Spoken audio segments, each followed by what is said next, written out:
Good morning. Hello, everyone, and welcome to this experts meeting.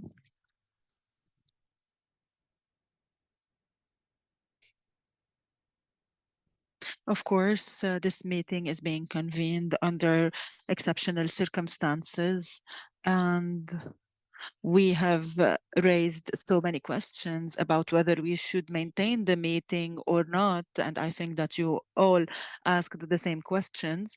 However, we also we saw that the COP conference is still taking place, and we have to be ready for it. And this meeting is aimed for experts, and hence it is not open for a big number of participants. Of course, I would like to thank you for your participation despite the circumstances. Thank you for giving this meeting a priority. And I would like to particularly thank our partners from the Third World Network for their time and for their presence with us today. I would like to thank the experts and participants.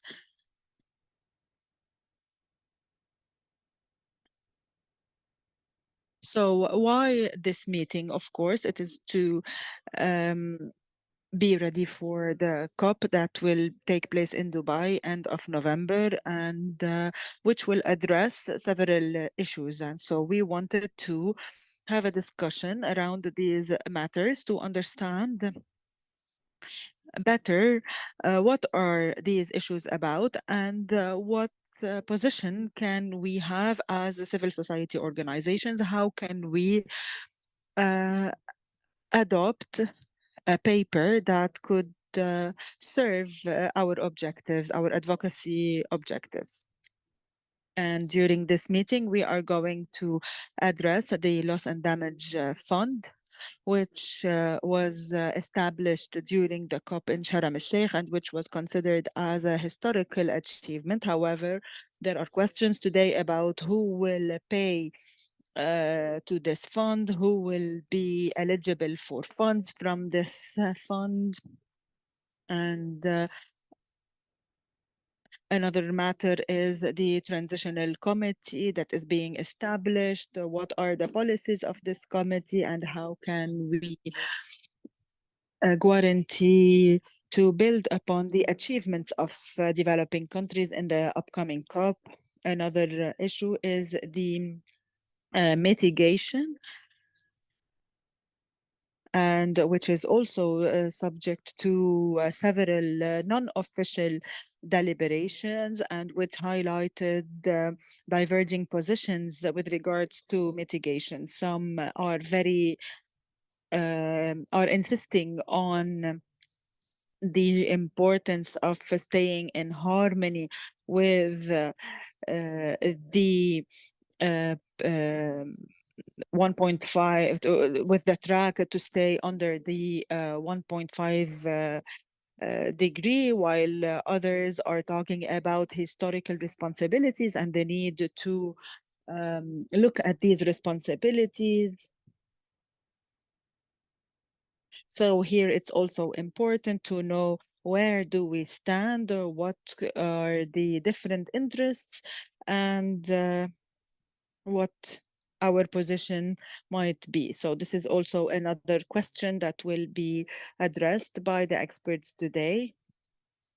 The third question that is of interest for us during this meeting is the question of adaptation, and the global objective regarding adaptation.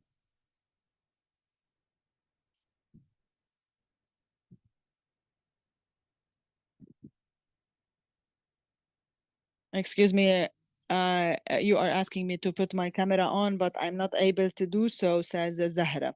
So adaptation is also, as I was saying, another global objective, and It was decided during the conference, the Paris conference, and it's supposed to contribute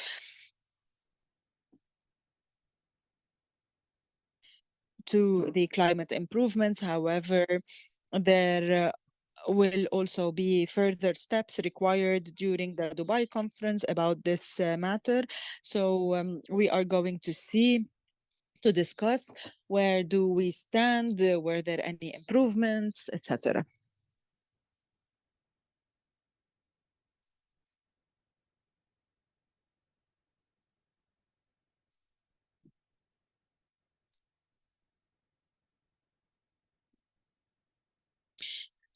Two other matters are also the just transition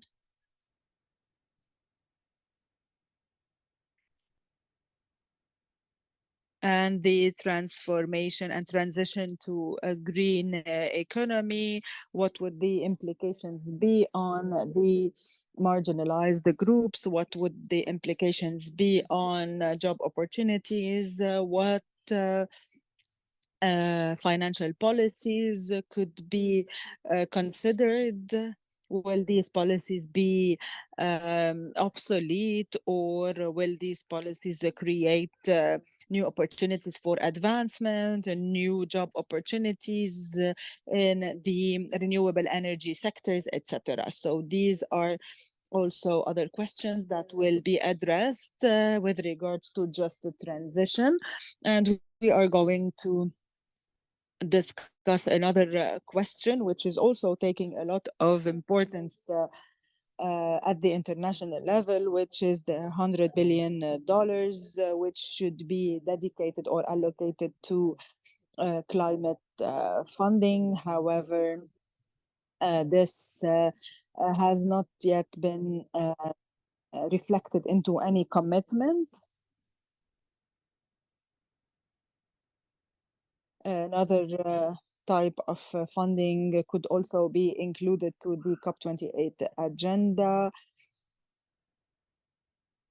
And there are questions today about the means of implementation and about the political discussion about around these matters. And finally, on the COP28 agenda and on our agenda as well is the global stock take. So an assessment to know what has been achieved, what is being done to assess the global uh, progress of the parties in the framework of implementing the Paris Agreement. So we would like to hear about the progress, what has been done, what still needs to be done, etc. So these are the main questions that we are going to address during these 2 days. I heard that we are a small group today. In fact, of course, we were very selective in our choice of participants who can have a direct contribution in this discussion. Again, I would like to thank you for your participation, and I give the floor to Soha.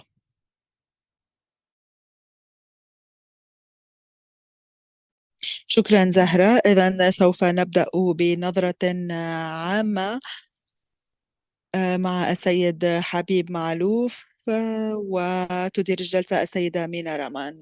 إذا ما تتفضلوا بالتعريف عن نفسكما وبعدها بتناول الكلمة. شكرا.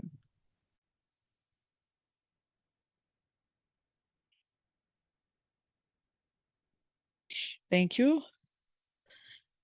So if we are to talk about the political framework or the political scene,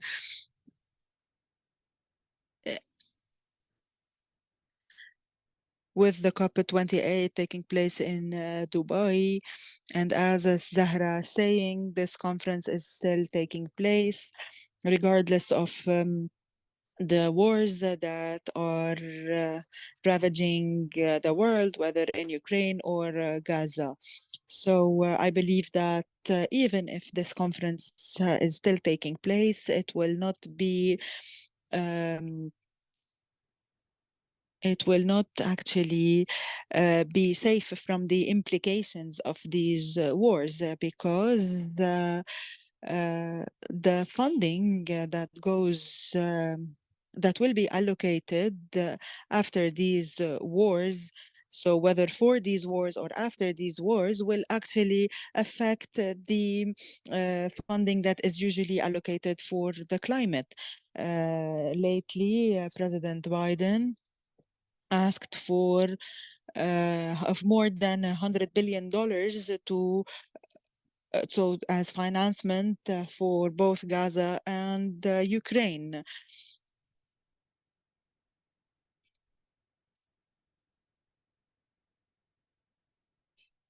So the big part of this financement will go to Ukraine, then to Gaza, and the little part, remaining part, will be dedicated to Taiwan to prevent conflicts, etc. So all of this, of course, will affect the target 100 billion dollars for the fund that was decided in the Paris Agreement. So, of course, the biggest contributor was supposed to be the United States. And today, with this all of this money being allocated by the United States for the wars, of course, the climate fund will be heavily affected.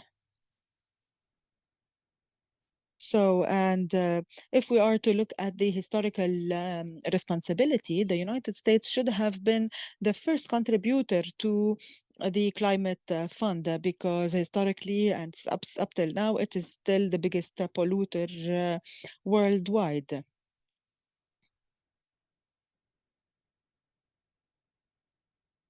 And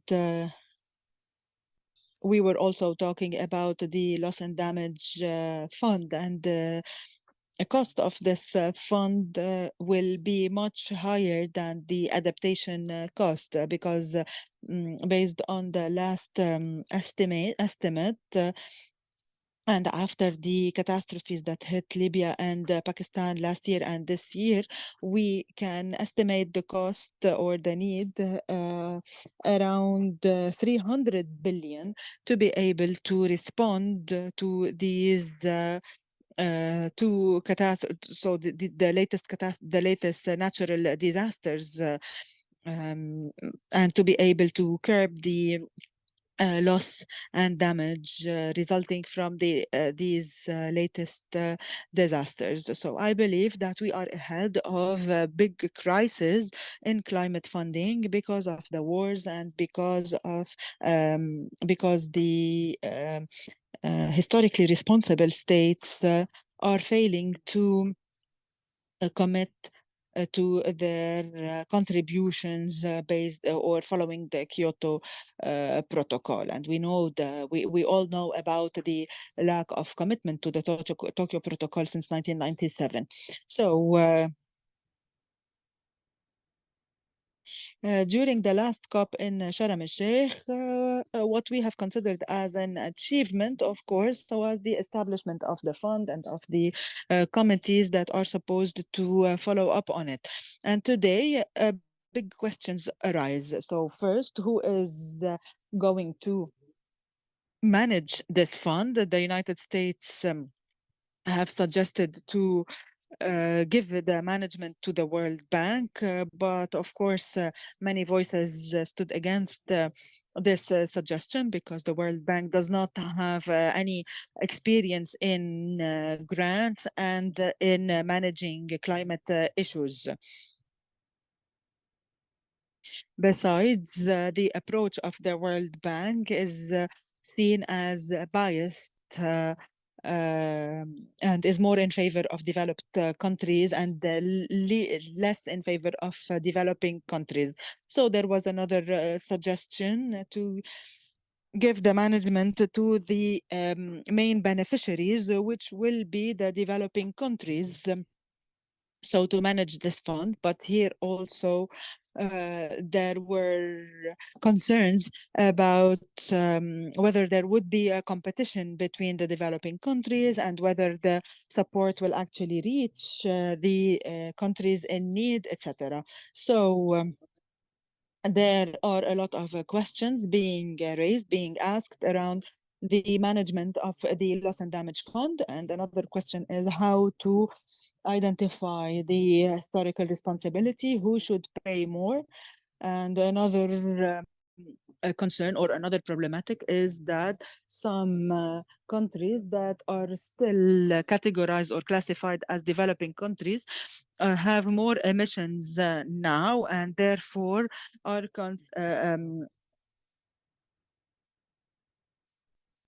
should pay as much as the United States are paying. So this is also another problematic that the fund will have to deal with.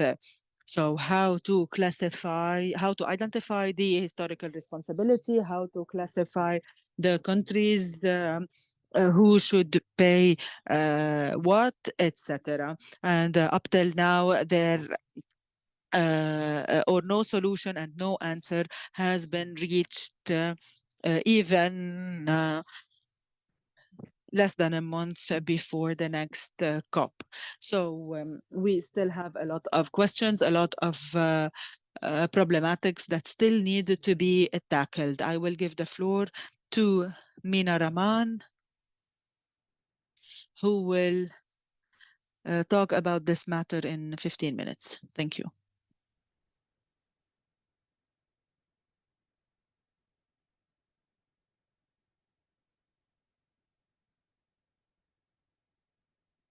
Yes, can you share my slides, please? Yeah. First of all, thank you so much to ANND for organizing this meeting. And my heart goes out to the region in this very challenging times.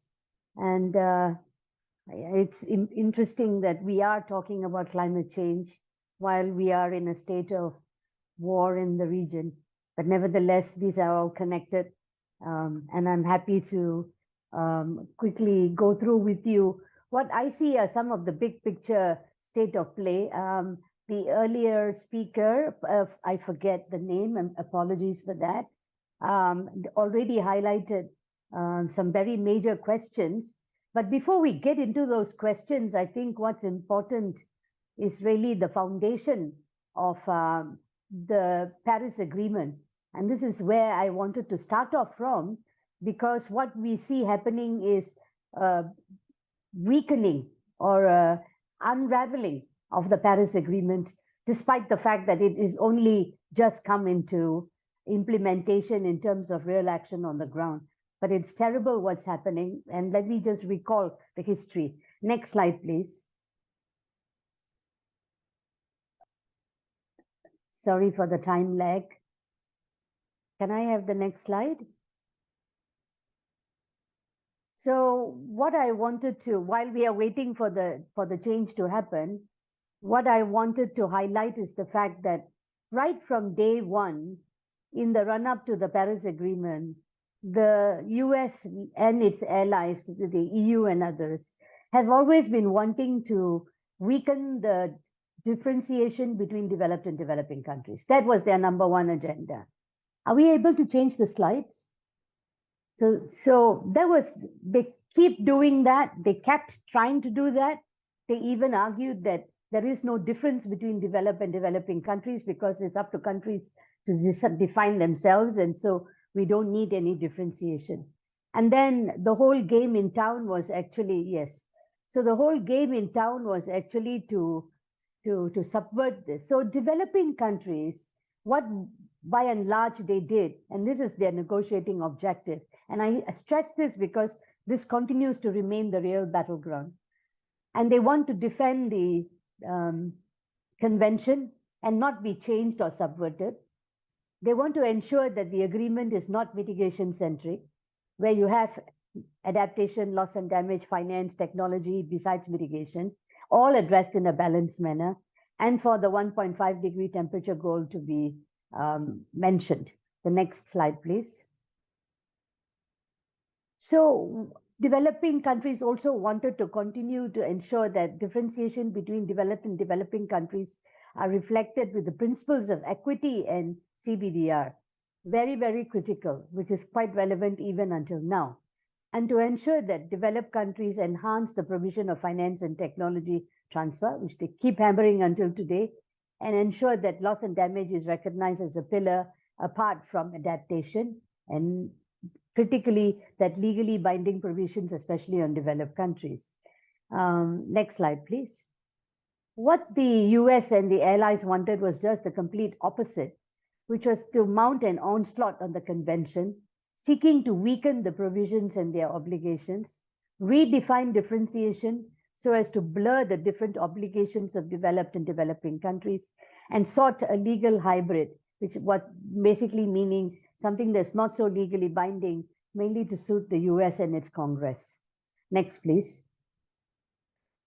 So some of the key points gained, as we all know, was that although the temperature goal is to limit the rise to well below 2 degrees from pre-industrial levels, there is reference to pursuing efforts to limit temperature rise to 1.5 degrees C, that the Paris Agreement is not mitigation-centric, loss and damage is recognized as a separate pillar apart from adaptation, the convention was successfully defended, and the plans of developed countries dastardly to rewrite it was stopped, and the differentiation between developed and developing countries was retained in the main, although weakened in some areas.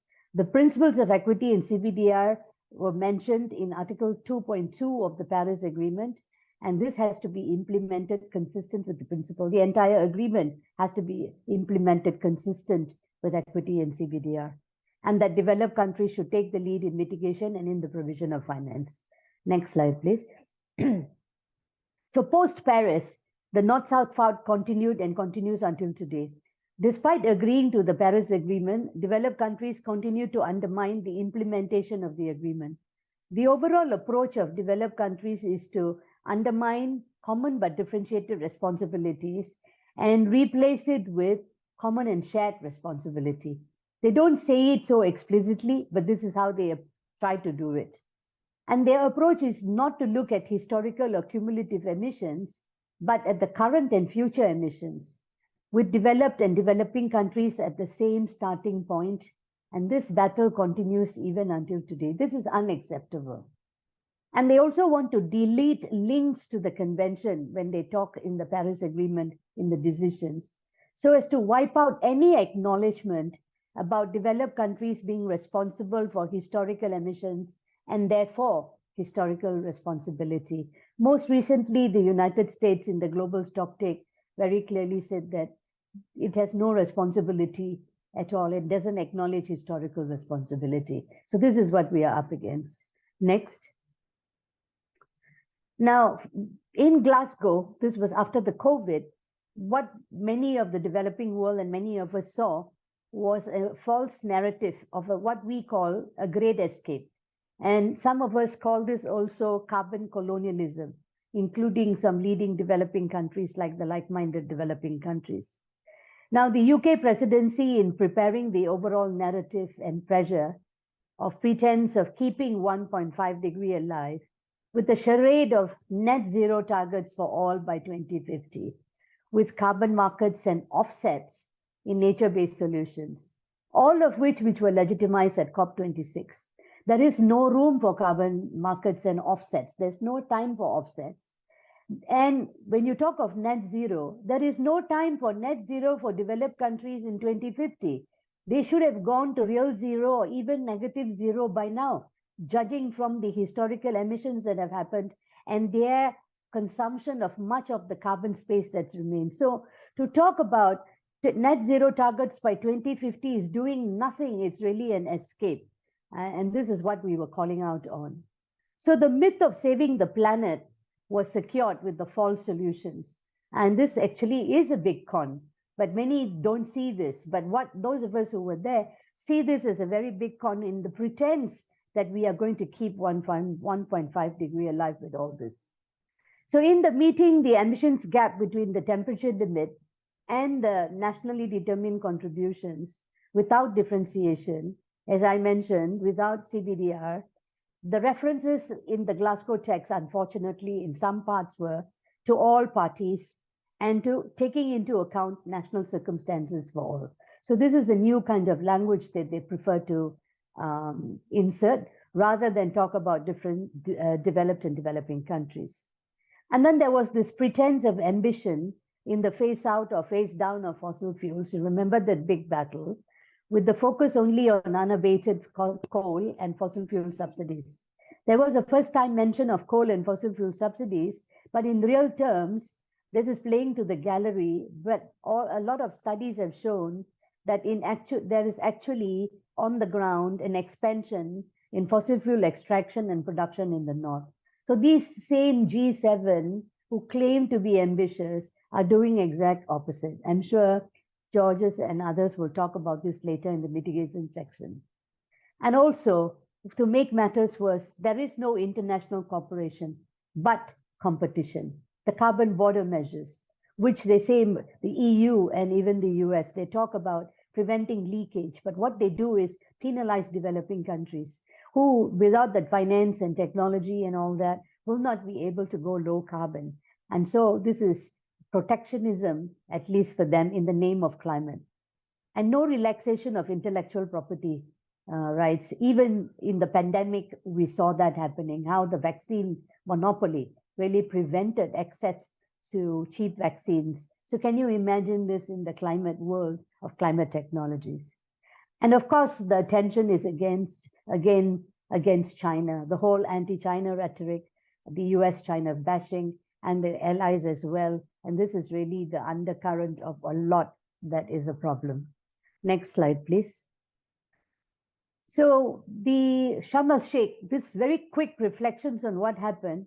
So when we compare the Sharm el-Sheikh decision to the Glasgow, overall, COP27 did restore more balance compared to COP26, which was seen mainly as being mitigation centric. This is what this was what the Glasgow was viewed as very mitigation centric and very weak on other aspects. So the Sharm el-Sheikh was to focus on implementation with relatively hard-fought outcomes on loss and damage, as was mentioned, the global goal on adaptation, which we will talk about later, and on just transition. So the attempt by developed countries, sorry, there was a mistake in my typing, to make the Glasgow Climate Pact as the new agreement. They kept talking about the Glasgow Climate Pact as if it was the new agreement in place of the Paris Agreement. And this was somewhat pushed back with equity and CVDR better reflected. And of course, we have the landmark win on loss and damage due to the excellent G77 and China unity under Pakistan. And also we had the Santiago Network, which is the technical body which is supposed to help developing countries with advice on loss and damage. And then, of course, there was the controversy around who is vulnerable, meaning it's really what the developed countries are pushing in terms of wanting to have a fund only for LDCs and SIDS, because the rest of the world, particularly even Pakistan or even Libya, are not vulnerable. This is unacceptable. And then the G77 fought very hard to ensure that such language in terms of restricting as to who's to vulnerable or recategorizing did not happen. So that was important.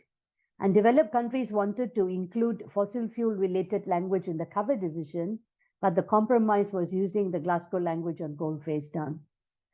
So the recognition of just transition and the establishment of a work program, which is very important. Now, in terms of the mitigation work program, which we will see a continued battle as we go to Dubai, it states that it will not impose new targets or goals, a key demand from developing countries, mainly because there can be no mitigation ambition with no ambition on finance. And on finance, the performance of developed countries is one of empty promises. And although this was, all of this was really, really very tough. Next slide, please. So the big North-South political battles, which are expected at COP28, they want to continue to do this. They delete references to the UNFCCC in the decisions to wipe out the historical responsibility and the convention.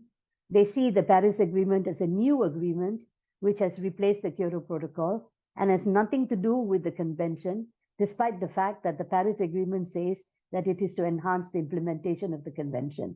So you recall Paris, we thought that we had the deal, but this deal continues to be undermined. And so again, the emphasis on deleting the principles of equity and CBDR with no differentiation. And then they're only willing to provide some concessions for SIDS and LDCs. And then they want the World Bank to be the host of the loss and damage fund. This is not settled yet. This was a big fight, and we will see whether this is what will play out. There's one more meeting that will take place in Abu Dhabi next week, and I'm sure Vice Vincente Yu of Third World Network will talk more about this tomorrow.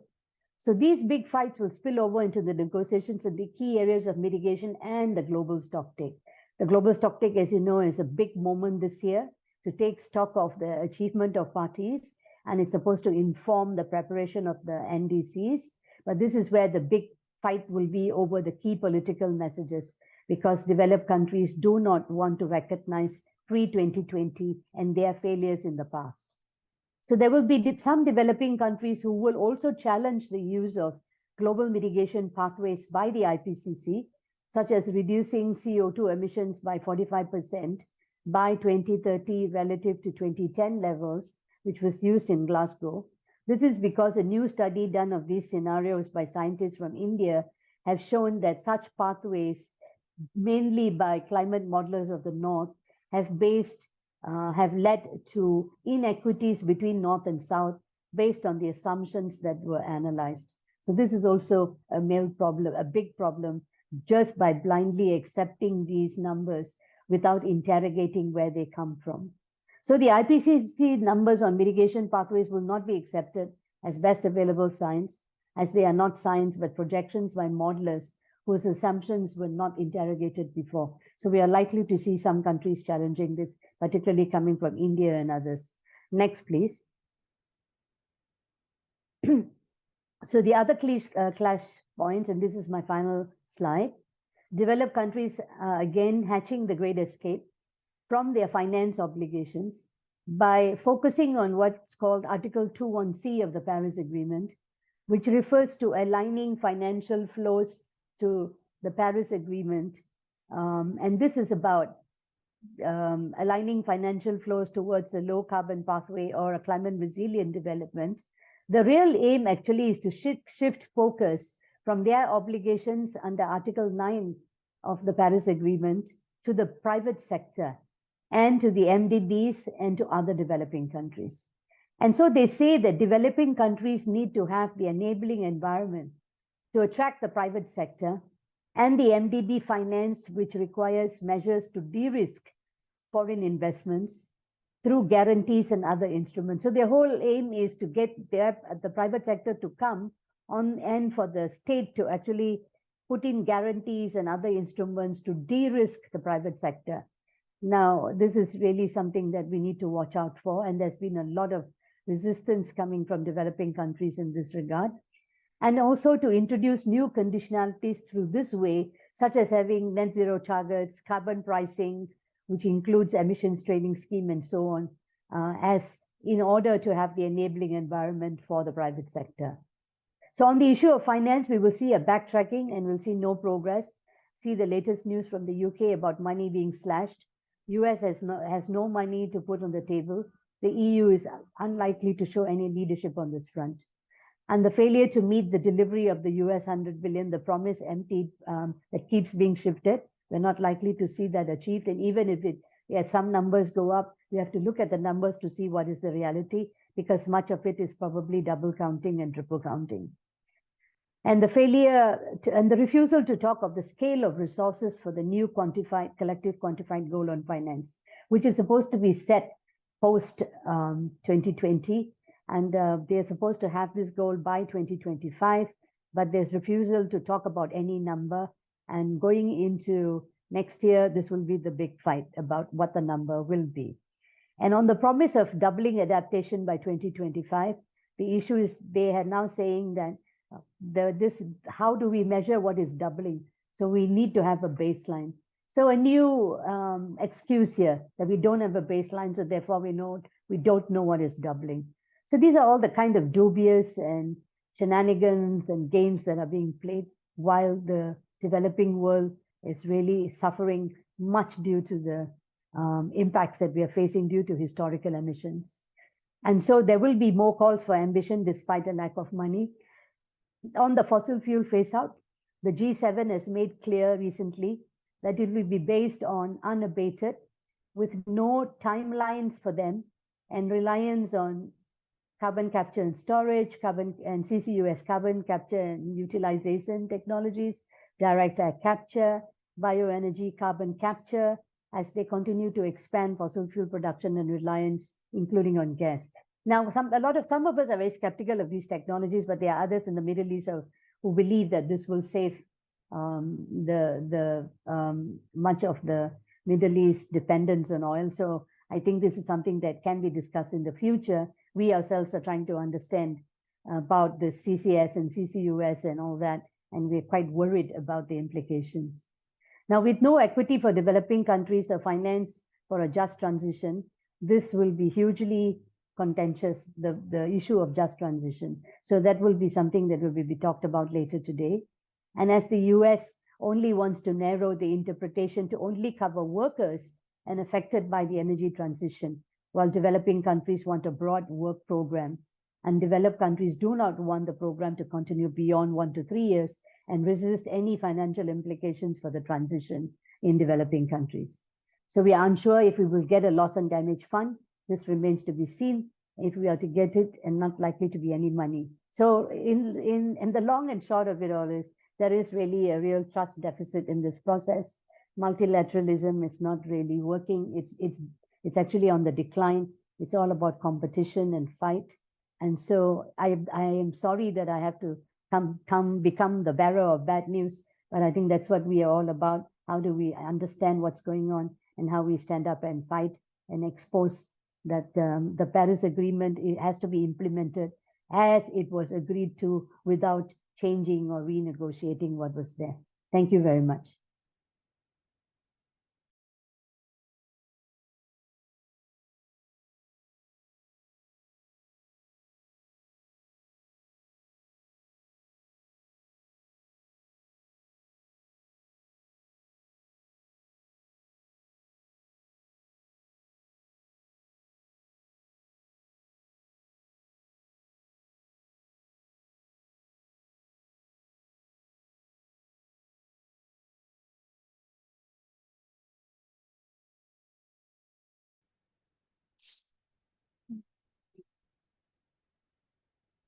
Did someone type anything in the Q&A?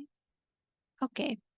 So since we have the facilitator and presenter for our next session available, I would like to welcome Ms. Rula Majdalani and Mr. George Nasser, who will be taking the lead on our next section about different positions and interests at stake in negotiations around the implementation.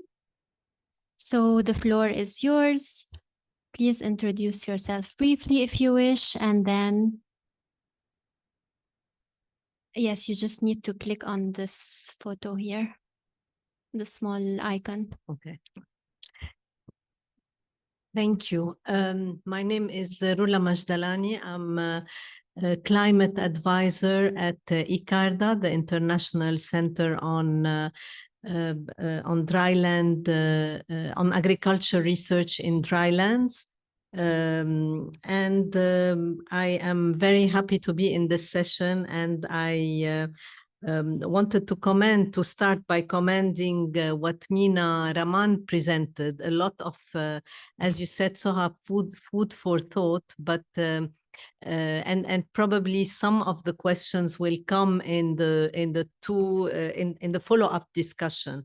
I think it was very good to present the overall view. Where are the key challenges, and taking us back in history on how this has happened, and what was and the challenges that we are still facing in having to hang on to the common but differentiated responsibility, to what the original to the original Rio principles were on the need to address sustainable development, for climate change for sustainable development, not climate change on its own, climate change for addressing poverty, for addressing access to food, water, access to finance. And I think that what colleagues have mentioned, Habib yani presented also the key areas and the key challenges in that respect. And I think that the quest, we are still facing that quest for having more balance between adaptation and mitigation.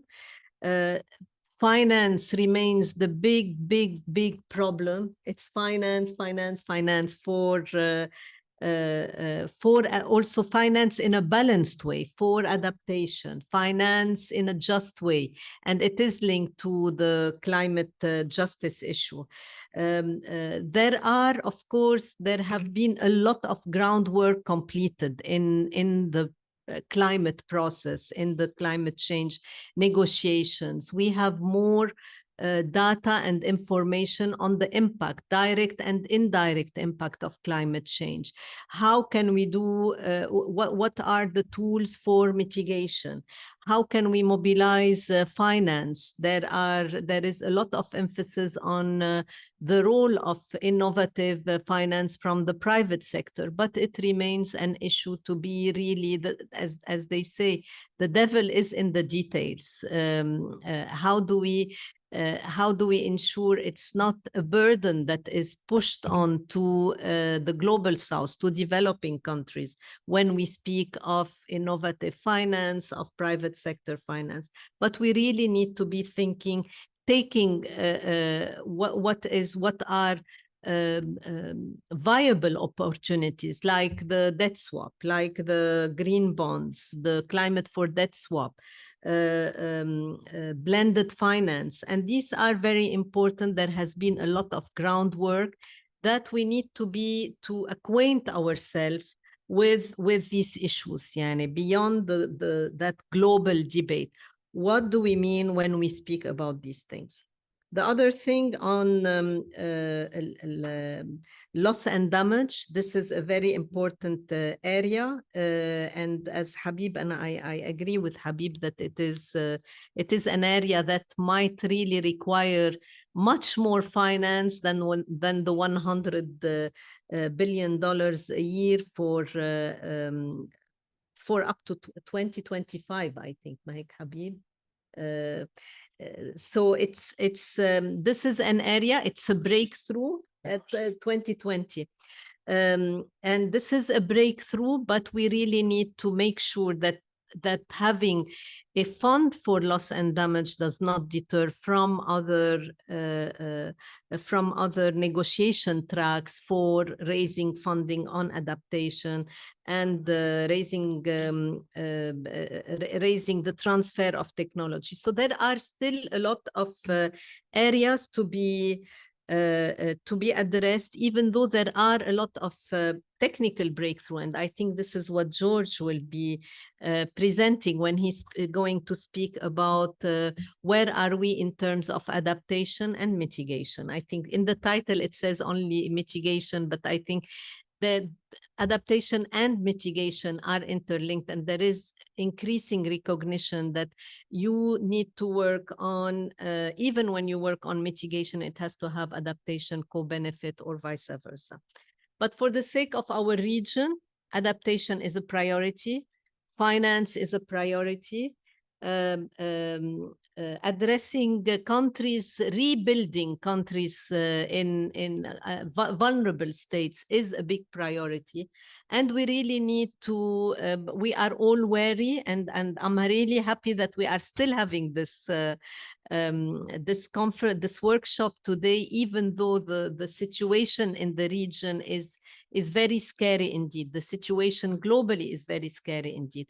But climate is linked to security, and climate is linked to international cooperation. And if you don't have a global mood of cooperation, you cannot resolve climate issues and climate problems. So this is one area where we really we need to be looking beyond, and for the sake of this group of for the sake of our region, we need to be looking at where from the global agenda lie our regional priorities lie. And we're talking about adaptation, as I said, about just finance. What do we know so far, and how can we influence the process? We are lucky to have the COP28 in our region. It follows from COP27, which was really important for our region, and to push for the agenda that our region aligns with. So this is a good opportunity. It's really important for the team under ANND and the Third World Network to articulate the key areas that we want to see serve our region, in addition to working on the 1.5 cap, 1.5 degree limiting emissions, in addition to doing energy transition. All these are very important, but we really need to be mindful of where our region's priorities and development priorities are. There is less funding for development, as Habib mentioned, given the state of war, given the state of instabilities in the region. So we really need to be pushing for that. We also really need to be looking at, I said finance, and how can we use knowledge, and how can we use the technical knowledge to influence policy making? This is a group that can play a big role within the regional, in cooperation with regional organizations, such as such as ESCWA, such as ICARDA, such as many regional organizations that can push science and knowledge to influence decision making. And this is what is needed at this stage. And I'll stop at that. We'll have other probably points, but let me give the floor to George to deliver a presentation on adaptation and mitigation, and what is the state of play. Thank you. And as you suggested, since mitigation and adaptation are interlinked, maybe we can gather both sections instead of having the coffee break in between. And then we have our coffee break in the end after we conclude the meeting. Thank you, George. Please go ahead. Thank you. If possible, I could share the presentation straight from, I connected on the... okay, no problem then. I'll tell you next slide many times, so I apologize. Okay, I focused my presentation on the position, on the interests, because the war happening is going to change a lot of things. I suspect a lot of countries will change their positions. And unfortunately, as Habib noted, there's going to be a lot of more money for killing than for doing anything about the climate, the environment, or for development. So if you move on to the second slide, the table of content, yes. I'm just outlining the path from COP21 to 28, where we are. Then we'll move on to the current interests and the perspective from the developing world. Next one, please. Yes. So Paris Agreement, we have two goals. We forget when we talk about the 1.5 degrees. And I like Mina's comment about the big con, because it's part of, I wouldn't say a con, but it's part of the confusion that the Paris Agreement has two objectives in a way. It has a target of 2 degrees and an aspiration of 1.5. So when we talk about the climate emergency, we're talking about the aspiration, not the target. If we move on to the next slide, we can look at the actual text of the agreement. And this is what we've been negotiating across the COPs. If we go to the next slide, please. And you will see that we are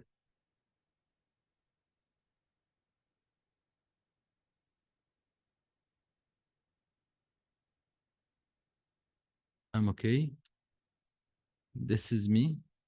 And I'm going to share my screen. Thank you very much. I'm able to do that. Let me first run this presentation. Thank you. Thank you for the suggestion. And thank you for allowing me to do it. Let me just go with 1 minute. Voila. Okay, we're in business. Okay, so I was discussing the agreement, the Paris, before we got interrupted. I had outlined the article in which all work is happening. We are committed to holding the increase to 2.5 to 2 degrees above pre-industrial level. That's what the agreement is about. Ideally, we would like to pursue efforts to limit to 1.5. So we have two things. We have a target of 2 degrees and aspiration to 1.5. I've been saying this since the Paris Agreement that it's a dual goal, and we keep shifting the discussion. When people talk about emergency, they're talking about 1.5 degrees. Now, who are the main players on this when we go for a target? If we want to keep the target, to reach the target, let alone the aspiration, we have to talk to the biggest emitters and ask them by ton to ask them to please reduce your emissions. So when we talk about the developing world, we are nowhere in this chart. Even if this is approximative, we're nowhere there. So our job is mostly adaptation. We cannot do much on mitigation. It is the developing world's job to do their effort on mitigation. That's one key element. Even if we look at the aspiration of 1.5 degrees, now it becomes more interesting. And unfortunately, Mina left us, but she used a big word, which here I would use. So if you want to reach the aspiration of 1.5 degrees, ideally, we have to keep GHGs below 350 million parts per million of CO2 equivalent. However, when we signed the Paris Agreement, we were already moving above this. And now as we go to COP28, we're going above this part. So how can we meet the target that we passed? How can we conquer a ground we lost? We cannot do it by mitigation alone. We cannot limit our emissions alone. What we have to do is do more active measures. And unfortunately, there's a word that will keep coming.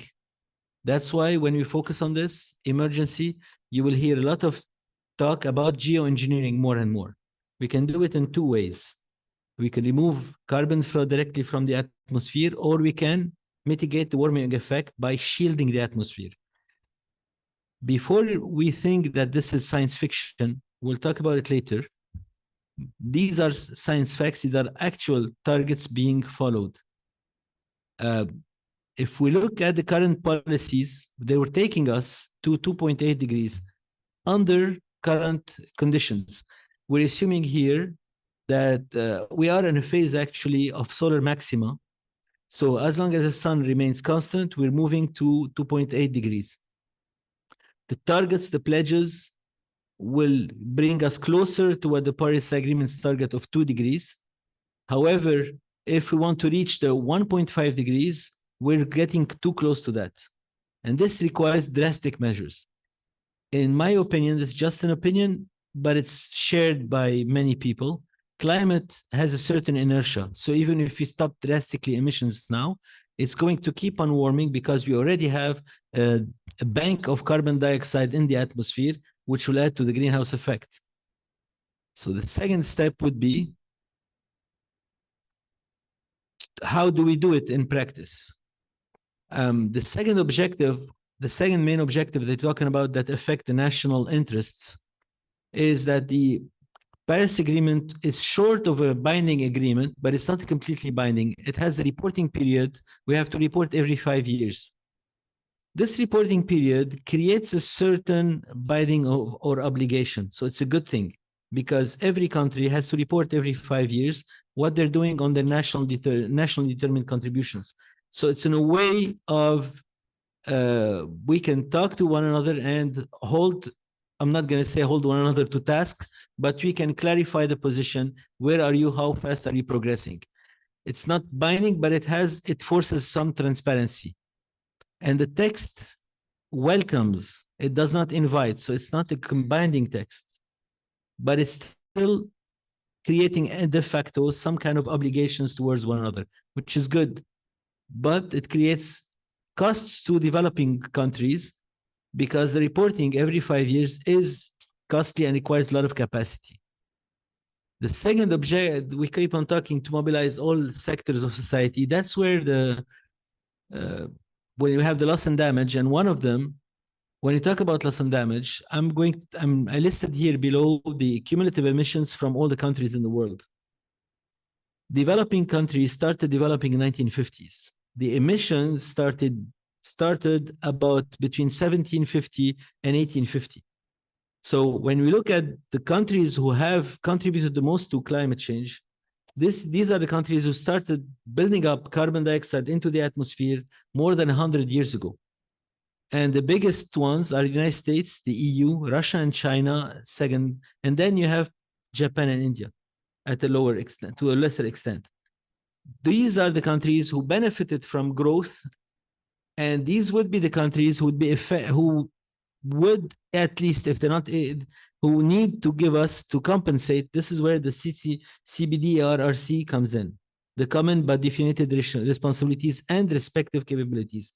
It is not quite in the agreement, but it's there as a backdoor through the loss and damage mechanism. Now, I'm outlining all the mechanisms that we talk about. There's another backdoor. It's called the impact of response measures.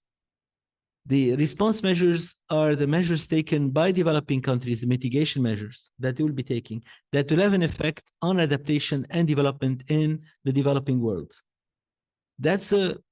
I'm sorry for use of backdoor, but that's another way where you can have some leverage over the developed world. Sorry.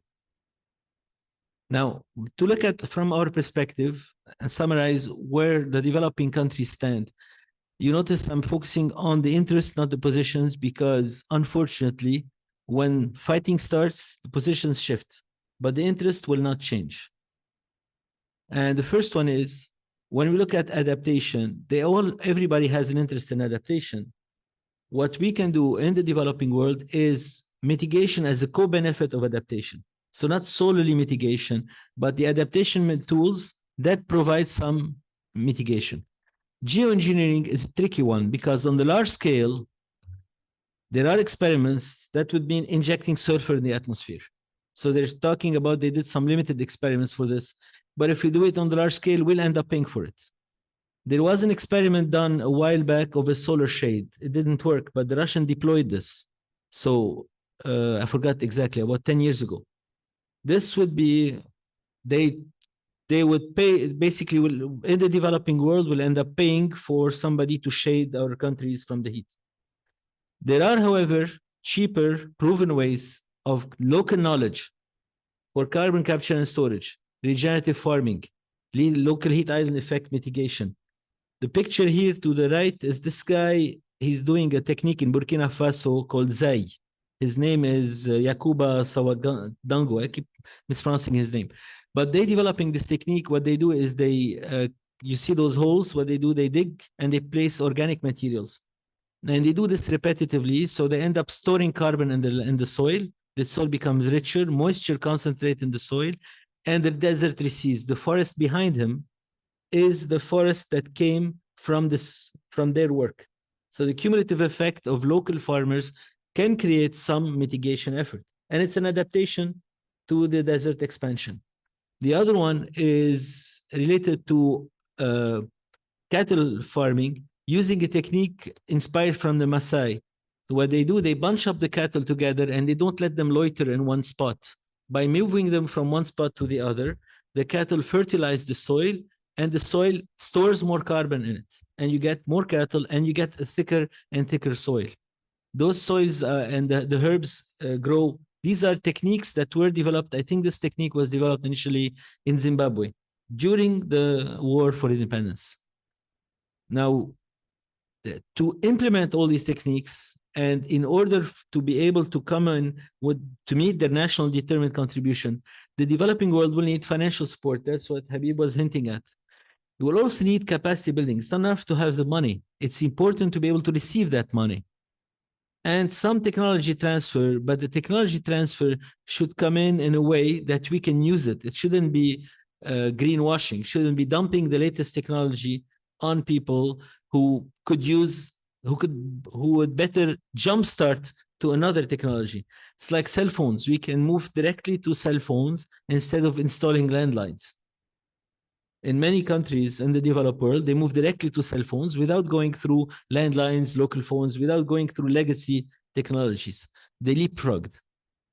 And to mobilize all sectors of society, the key is the CBD RRC is a bit weak. However, through the loss and damage mechanism, even though developed countries do not have any liability, we can still push for, through the impact of response measures, for better recognition for our own needs in the developed world, in the developing world, something that reflects the obligations of the developed world.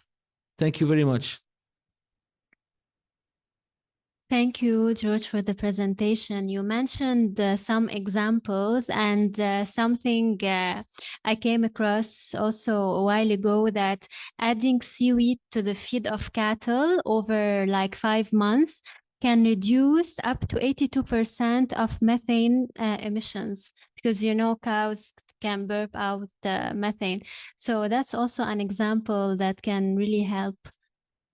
So thank you so much for this. Anyone would like to share their perspective or any implications on our region in particular? Yes, please. تفضل. Can you please حول الكاميرا. Dania Abed, agricultural engineer. I teach at the Lebanese University, and I'm also member of the NGO head. You have a question for him? Yeah. فيك تشوفي وينه لأنه عنده سؤال لجورج. Well, it's very. I wanted to ask about the technique. What about the methane? To continue your. Yeah. He said that they will put the manure, and so it's really good to have less CO2. But what about the methane? And then next, I was in the climate, the MENA climate week last week in Riyadh. Okay. No worries. Well, it's actually two small things. One is the technique that you just mentioned with the cow. Will it also reduce the methane or only the CO2? And yeah. For the climate week, and there is a huge work on carbon capture. Unbelievable. And it was very strange for me. It's the first time I was hearing people telling us that, you know, there is no much CO2 in the air because they want to capture the CO2. And for them, 400 ppm is a small number. It's the first. I have never heard this before. That 400 ppm is. Usually we compare it with 250 and 220 that we had. 400 is quite a big number. It's small to capture it, but it's huge for the 1.2 and 2 degrees. But they are really working a lot on carbon capture. Many of them believe that this will be their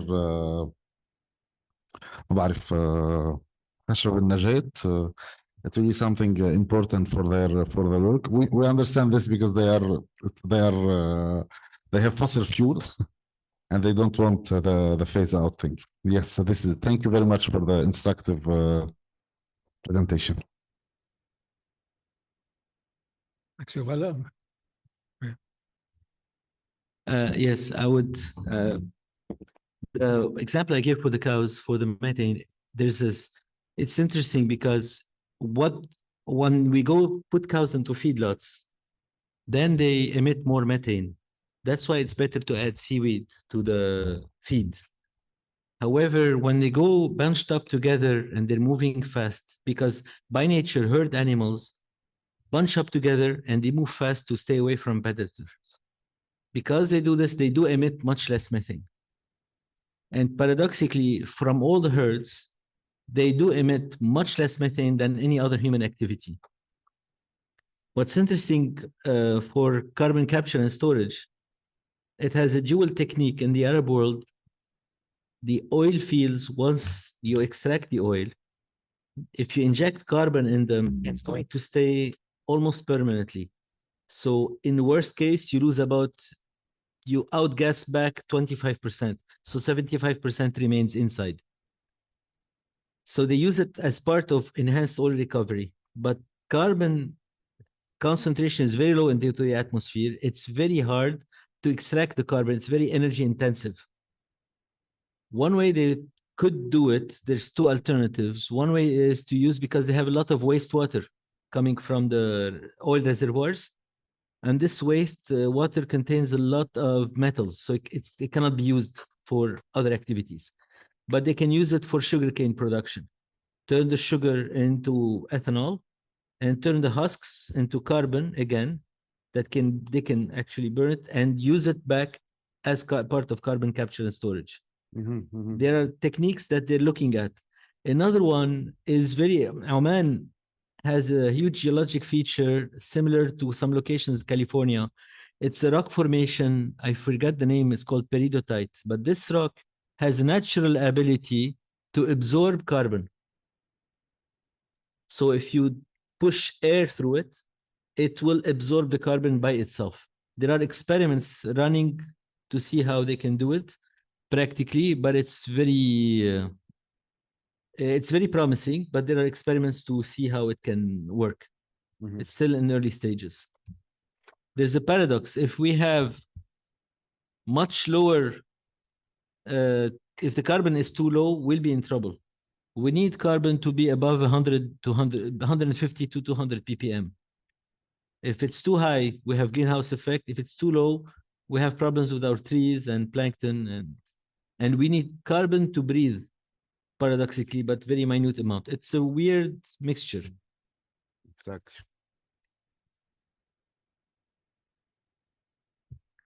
Sir George. Habib.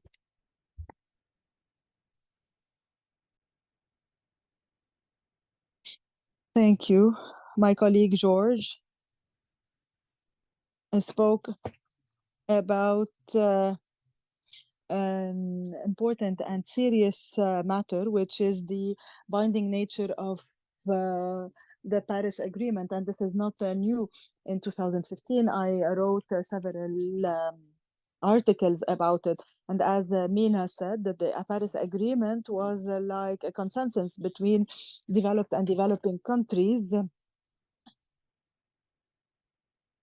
It came after the failure of the Kyoto Protocol of 1997, and it forced the developing country and developed countries to reduce their emissions. And the argument was that the developing countries actually took their chances, their development and growth chances, and these chances were reflected in in the increase of their emissions. And the example was China.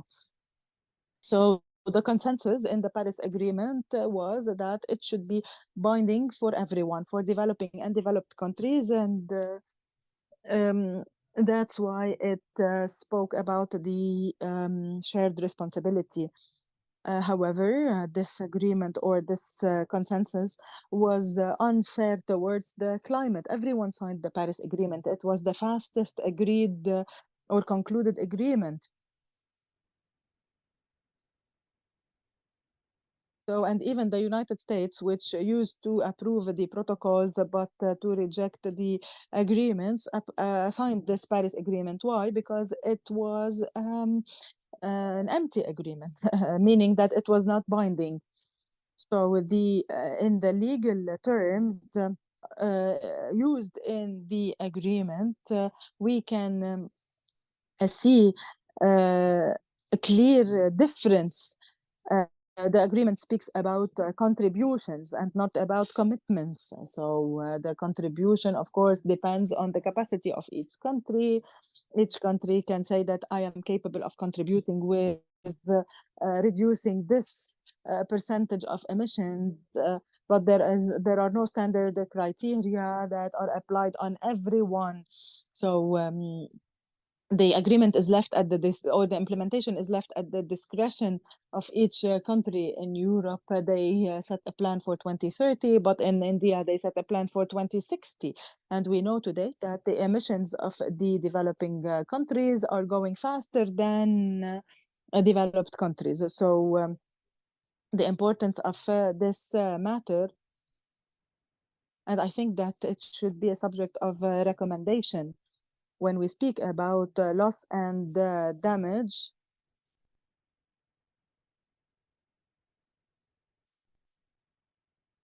And when we speak about identifying responsibilities, it is clear that we will not be able to get the reparations from the developed countries without going to courts. So we cannot ensure reparations without going in front of international tribunals. And when we go in front of tribunals, we will then realize how weak the Paris Agreement is and how non-binding it is. This is a problematic. And last year, I called actually to put this on the agenda of the Arab group and to also bring it to the table of the COP28. So to see how we can bring about amendments to the Paris Agreement and to make it more binding, more legally binding by switching and by replacing the terminology that is used with a more legal terminology. So because today with or from where the agreement stands today, nobody can force anyone else to pay anything. So besides, and this is, of course, in addition to the confusion that you also spoke about whether we want to keep the increase below 2 degrees or 1.5 Thank you, degrees. Mr. Thank Habib. you. Thank you to all our panelists. And of course, our attendees, please feel free to introduce yourself and share your perspectives. That was quick and efficient. And of course, taking into consideration the circumstances. So we will finish early today. Before that, please step in case you would like to share anything with us before we wrap up.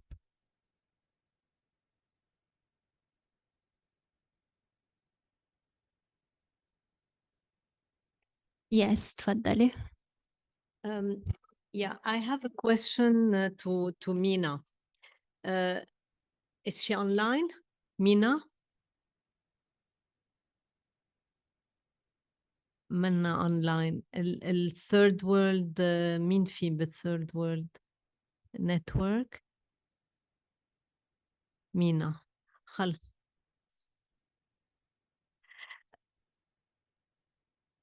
I know actually I wanted feedback on لأنه these are very important issues, the loss and damage and mobilizing resources and the expectations that they see regarding the ability to have commitment in terms of funding, which is still hanging.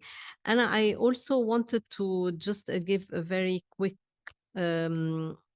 comment on the position of the UAE. It's as the presidency, as the COP28 presidency.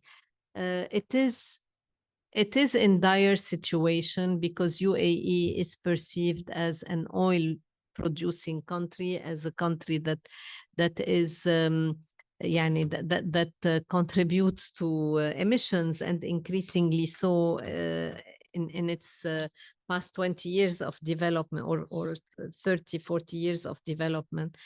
And I think that they have done a very, they're trying to balance the issue of limiting emissions to 1.5 with an active engagement on the issue of food system transformation and addressing water resources. And for our region, these are very important issues that we need to be looking at. On the question رح انقل على العربي، ما بقى في حدا ما هيك. So I can And switch if you to want Third World Arabic. Network, if you're attending tomorrow, they will be here. They will So be you here. can address all Okay, these نرجع issues بنحكي. as well.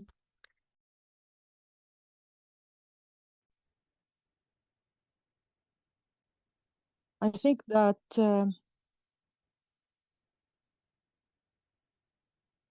the issue that was brought up by Habib is very important.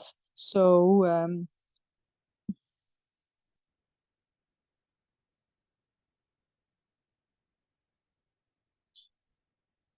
first we need to determine the loss and the damage.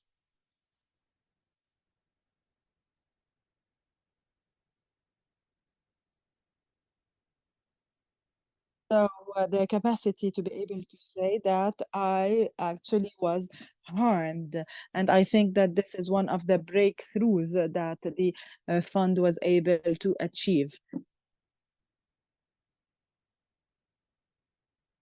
I think that bringing back the Paris Agreement is not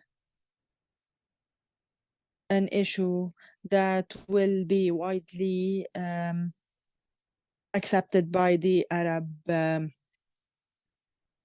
group, but adding the loss and damage to the portfolio might be a better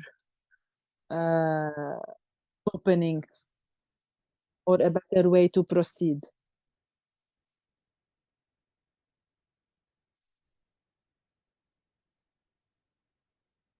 So yes, I agree with you that the Paris Agreement was the fastest concluded agreement, that it might be very ambiguous, kind of empty. However, it brought global conversion, and bringing it back to the table would be harmful for the negotiations. So let's see how we can strengthen it with the loss and damage and the similar matters instead of re-questioning it.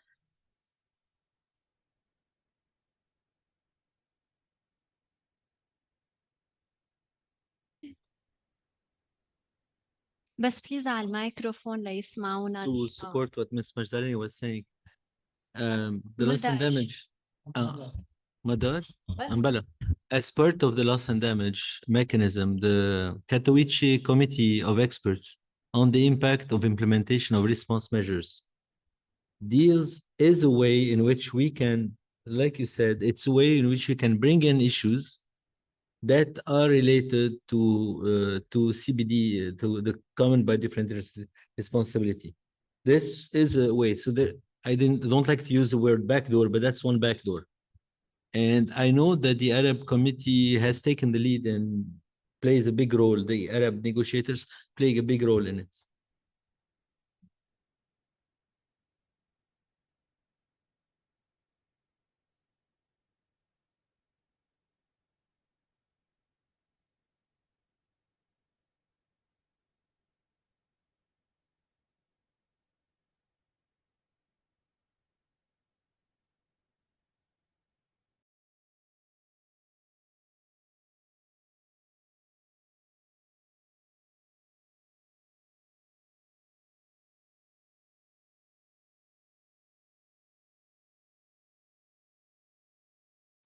So I was suggesting the amendments as a preemptive measure to the catastrophes and the disasters that we can expect and that will take place.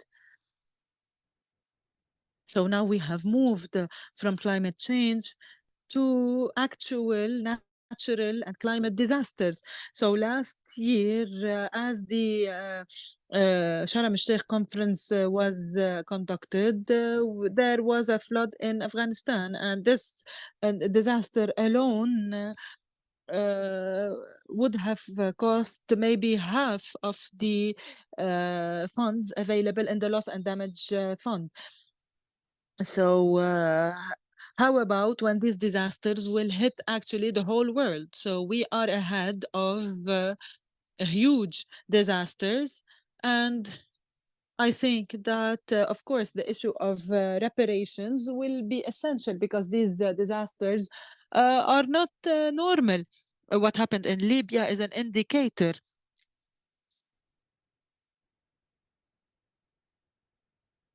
The committee that was discussing loss and damage disagreed on how to identify the beneficiaries. So who are they going to pay reparations to? Are they going to pay reparations for developing countries? China is still considered as a developing country. Are they going to give money to China?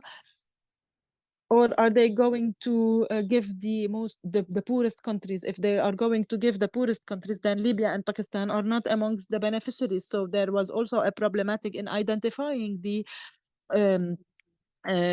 countries or the entities that are actually harmed, that are subject to loss and damage, and how are we going to ensure reparations? So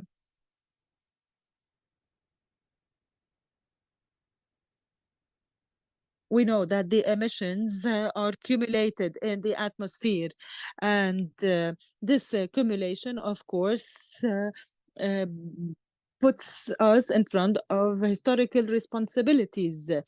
So who started or who was the first to start with these emissions? However, we also know that China went beyond the USA with the levels of emissions. So how are we going to deal with that? So China is still considered as a developing country. Some call it an emerging country in order to discern between emerging and developing. However, this requires a reconsideration. A whole reconsideration to be able to know how to classify, how to identify the beneficiaries and how to deal with loss and damage.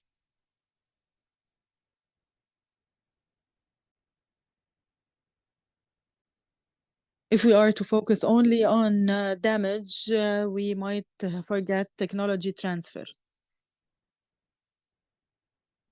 We need it because we have a role to play here. Mina used an important term, an important word, which is the big con and the carbon colonialism. If we focus too much on one issue, we need the technology transfer, we need the development, we need the green development.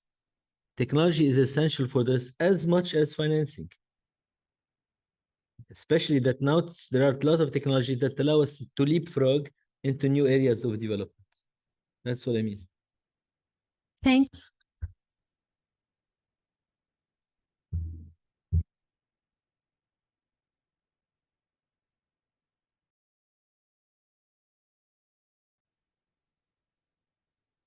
Ms. Hala Murad, if you would like to introduce yourself and please take the floor. Thank you. Thank you. Unfortunately, I was not able to be with you physically in Beirut because of the circumstances in our area, in our region of the world. So unfortunately, because of this, I was not able to be with you physically, but I'm very happy to join you at least online.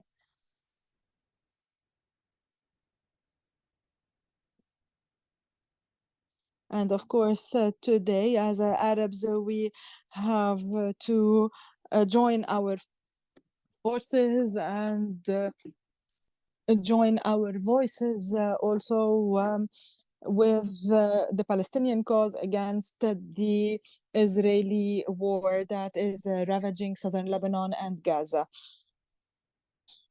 So I'd like to express my solidarity with you in Lebanon. With regards to loss and damage, I always agree with Mr.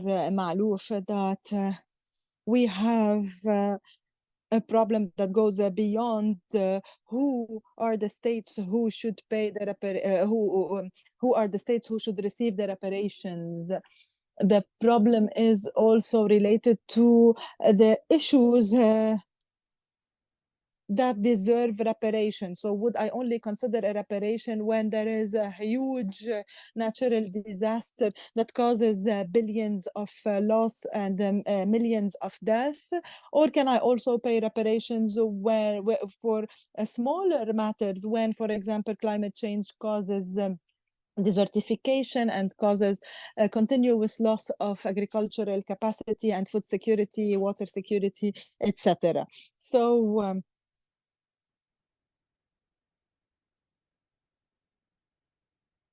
and our area specifically, this is the question that is raised when it comes to loss and damage and reparations. So our area that is exposed to risks of disasters like what happened in Libya, our area that is exposed to increased temperature levels that leads to death, that leads to spread of diseases. And if we look at the non-material dimension as well, there is also the natural, the human and cultural heritage that can also be at risk. So we're talking about a very important non-material dimension, which is very important for us. We're talking about our own heritage. So we have to be efficient when we tackle loss and damage. And we have to know that if we count only on those who are taking the lead in negotiations, this might lead us nowhere. And Mr. Mahfouz Malouf remembers last year when we were in Sharm el-Sheikh, the first draft that was presented regarding loss and damage did not even mention our own region. Of course, it was withdrawn later on. It only mentioned East Asia and Middle Asia. They did not even mention West Asia. This was one example. So they classified Asia as two parts only, and they left aside the West Asia part. So the idea here is that we need an efficient dialogue about how we understand loss and damage in our area here, and how can we identify loss and damage, how can we also assert ourselves in such a dialogue, and how can we raise our voice within COP28. And we know that the committee ended its activities 2 days ago in Egypt, and the results are scary. Up till now, there are huge concerns, like, for example, to see this fund being managed by the World Bank Group. And for us as countries, we believe that the World Bank will not be able to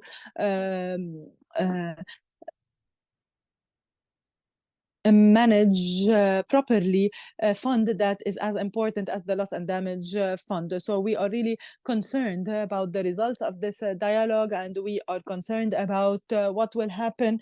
We need as a group to know how to understand loss and damage, how to identify it, and how we want to deal with it. I believe that together with AND and with Habitat International, we worked on a tool to think about this matter and to set indicators, clear indicators,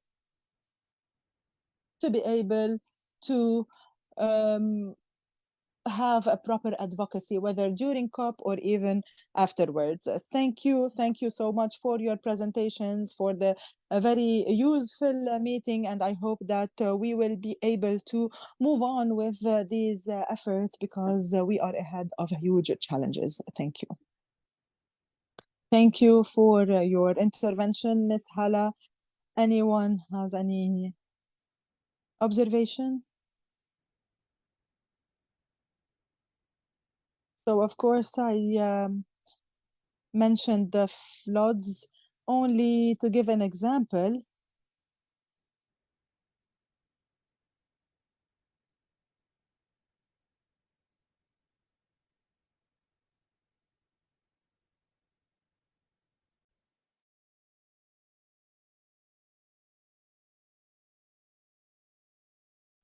I guess we need to review that, whether in terms of energy transition or technology transition. I guess that these haven't been mentioned in the world or international negotiations. The developing countries let go of that topic whenever they knew from the developed countries that this transition is not controlled by countries but by the private sector. And this wasn't discussed in the international negotiations, although the main demand was for the green technology to be out of the intellectual property protection agreements and texts. And this was so different countries were able eventually to change things, and technology would have become available to everyone, whether in terms of producing technology or importing technology. It is not only about developing countries being markets for these technologies, but and consumers of technologies, but being producers of these technologies. We see, for example, how many solar panels we have on our rooftops, and we know the number of batteries that are being used now for the solar energy, and we would eventually have tons of waste very soon, and we would eventually people would have eventually spent money, a lot of money on this technology, which is quite costly, but eventually this is not sustainable. And this wasn't included in a convention, in an agreement that was supposed to protect the consumers. It is about localizing, promoting the ownership of countries over different technologies. It is about countries not only being importers and consumers of technology, but producers of technology. I think that just transition should be accompanied by discussion about technology transition. It is all about considering that this technology isn't so under the umbrella of the intellectual property protection. Regarding transition, energy transition, so from fossil fuel to renewable energies, I think that this shouldn't be included in our recommendations. We have enough fables, if I could say so. We have enough hypothetical ideas in our region, and we do not need to add a new hypothetical recommendation. There is no alternative for fossil fuel now except for the nuclear energy, and it is a big lie to say that renewable energies are an alternative. You can see now, for example, what happened to Europe after the Russian gas was cut from it. They did not move to renewable energies. They started trying to get gas from other sources in order to replace that lack of Russian gas, and they started resorting again to coal, for example. So again, renewable energy here is a big lie. We cannot say that the renewable energy will eventually be an alternative to the fossil fuel. And we know that many of the multinationals, the big companies working on renewable energies are mainly, we know where they are, we know how they are benefiting from their resources and from who exactly. Another thing, we have the international entity for renewable energy that, so according to which renewable energy increased, yes, threefold, but the emissions increased as well. So more renewable energies, but more use as well of fossil fuels and more emissions eventually in developing countries. Eventually, developing countries need to use the fuel that is the least costly to produce more. And the more there is a use of fossil fuel, the more we have emissions, the more we have pollution. So this is a big lie, I think, in developing countries. And I don't think that this should be included as a recommendation. This is rather something that is being imposed on us from industrial countries, from Western countries, and we can discuss all these things later, tomorrow, I guess.